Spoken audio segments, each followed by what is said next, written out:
Hello बच्चों, let's read the question. 2 point charges are kept at a certain distance from one another. The graph represents the variation of the potential along the straight line connecting the two charges. At what point is the electric field zero? Here we have given 3 points and a graph is shown. Now to answer this question, first we will discuss here the key concept, and here the key concept is potential gradient. Now यहाँ पे अगर हम बात करें potential gradient की, it is given as electric field E equals minus dV by dr और we can say dV by dx. Now यहाँ पे जो हमारे पास इलेक्ट्रिक फील्ड होता है it is of the negative potential gradient. Now जो हमारे पास क्वेश्चन में गिवन है इसके अकॉर्डिंग जो ग्राफ मेंशन है ये हमारे पास पोटेंशियल और डिस्टेंस के बीच का ग्राफ दे रखा है. इस पर्टिकुलर केस में हमें एक बात ध्यान रखनी पड़ेगी कि जब है पोटेंशियल ग्रेडियंट की तो उस केस में जो v और x के या हमारे पास r के बीच का ग्राफ होता है, इस ग्राफ का जो स्लोप होता है ये हमारे पास हमेशा इलेक्ट्रिक फील्ड के बराबर होता है.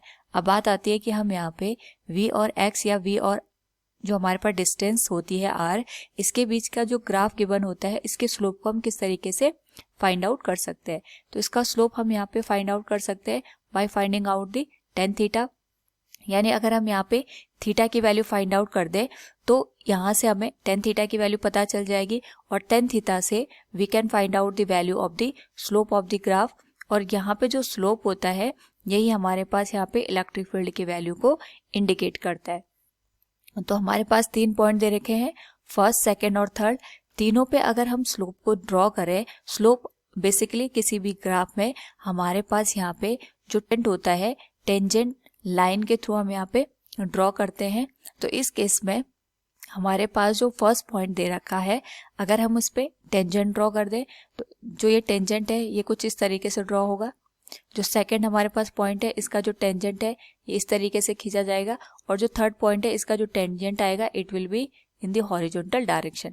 तो यहाँ पे अगर हम फर्स्ट पॉइंट को देखें तो ये हमारे पास यहाँ पे थीटा की वैल्यू 0 को इंडिकेट नहीं कर रहा है. सिमिलरली जो सेकंड पॉइंट है इसमें भी जो एंगल है वो हमारे पास 0 नहीं बन रहा है. केवल हमारे पास जो थर्ड पॉइंट है तो we can say at third point जो हमारे पास थीटा की वैल्यू होगी ये 0 के बराबर होगी. तो थीटा की वैल्यू 0 होने की वजह से जो हमारे पास tan थीटा हो जाएगा ये भी 0 हो जाएगा. तो यहाँ से हम कह सकते हैं कि हमारे पास जो स्लोप बन रहा है ये हमारा यहाँ पे 0 देखने को मिल रहा है. यानी अगर हमारे पास स्लोप की वैल्यू 0 हो गई तो हम कह सकते हैं कि यहाँ से जो पोटेंशियल ग्रेडियंट बनेगा that will be equal to 0. और अगर पोटेंशियल ग्रेडियंट हमारे पास 0 बन गया इसका मतलब थर्ड पॉइंट पे या जो हमारे पास तीसरे नंबर का पॉइंट दे रखा है उसमें जो इलेक्ट्रिक फील्ड की वैल्यू होगी ये 0 के बराबर होगी. So from the given question we can say at what point is the electric field 0? It will be at third point. Option C will be the correct answer. Hope all you understood it. Thank you and best of luck.